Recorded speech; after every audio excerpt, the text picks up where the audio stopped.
আচ্ছা, Charlie Charlie গেমটা কে খেলেছো হাত তুলো। কমেন্ট করে জানো, এটা দেখি সত্যি ভূত আসে নাকি বানোয়াট মিথ্যা কথা। আমার নাম নাদিয়া। সবার মতো আমিও বিশ্বাস করতাম না, ভাবতাম এটা মিথ্যে বানোয়াট। তাই আমরা 4 বান্ধবী মিলে ঠিক করলাম আমরাও চার্লি চার্লি গেমটা খেলবো। সেই দিন মা খালার বাড়িতে গিয়েছিল, কেননা আমার খালা একটু অসুস্থ ছিল। আর মাঝে মাঝে মা খালার বাড়িতে গিয়ে থাকে। তো আমি আমার বান্ধবীদেরকে বললাম, তুই তোদের মাকে বলবি যে আজকে আমরা আমাদের বাড়িতে পড়বো আর এখানেই থাকবো।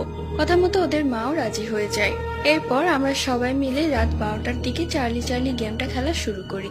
ঘরের দরজা জানালা সব বন্ধ, একটা মোম জ্বালাই, একটা খাতার মধ্যে স্টার আর্ট করি, স্টারের 5 কোণাতে 5টা সেফটি পিন দিয়ে দিই।